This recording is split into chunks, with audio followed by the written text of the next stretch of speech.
Durante toda la vida tenemos que tomar decisiones de manera continua, y mientras que unas se convierten en buenas memorias, otras provocan una cascada de decisiones que conducen a un final feliz o no. Hay decisiones que no por ser pequeñas dejan de ser importantes porque nos permiten incorporar buenos hábitos. Madrugar, darse una buena ducha, llegar a tiempo al trabajo son buenos ejemplos de ello.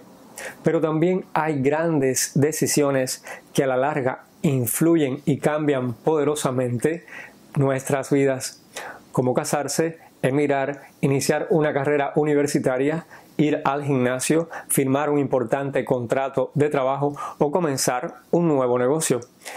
De seguro que para hacer esto se necesita del discernimiento, que no es más que reflexionar para evaluar si nos conviene o no el paso que vamos a dar, teniendo en cuenta el riesgo que se asume y los beneficios a recibir. Hola mi gente, gracias por asistir a Vamos a Compartir Intelecto y Corazón.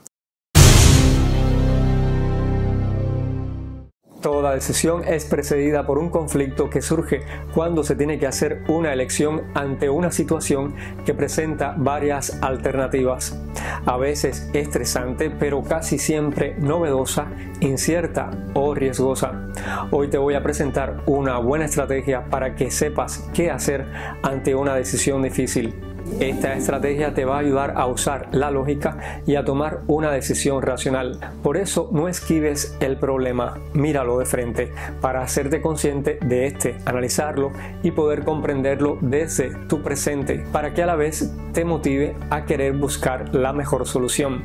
Céntrate en tus intereses y obsérvalos desde una perspectiva más amplia, o sea, a corto, mediano y a largo plazo.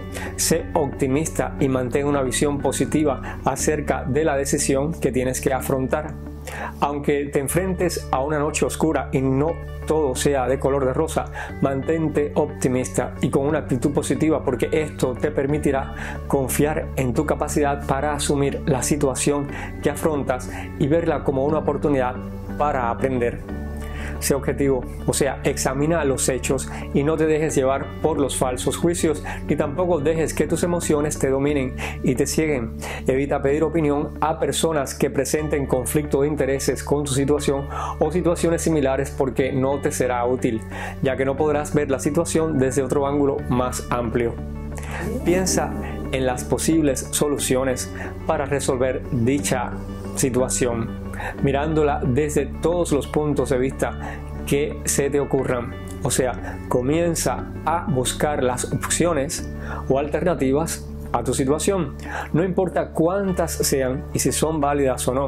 Y no te juzgues, porque esto te ayudará a aumentar tu creatividad, y es muy posible que de entre tantas ideas alguna te pueda llevar a hallar una buena solución. Ahora bien, ¿cómo seleccionar la mejor opción?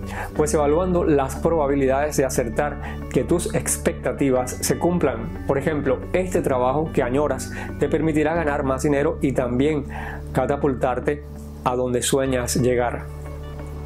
También puedes evaluar las consecuencias en cuanto a los costos y beneficios, o sea, escoge la opción que consideres mejor para que se acerque a la probabilidad de lo más deseable y accesible que deseas. La opción que más te satisfaga, sin olvidarte del riesgo y de los beneficios.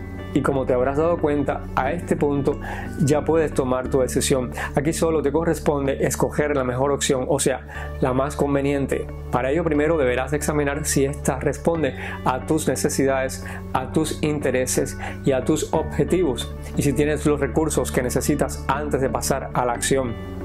Por supuesto, de aquí en adelante comienza a elaborar tu plan, marcando los pasos y los tiempos que necesitas para realizar tu decisión. Solo concéntrate y observa lo que haces y cómo lo haces. Si quieres saber más sobre cómo elaborar un buen plan de acción, te voy a dejar el enlace al final del vídeo para que lo veas. Mi gente, les he presentado una forma mecánica de cómo tomar decisiones, y aunque generalmente no nos damos de cuenta mientras lo hacemos, algunas personas necesitan un empujón para aprenderlo y hacerlo luego automáticamente. Y terminamos por hoy. Gracias por acompañarme hasta el final del programa.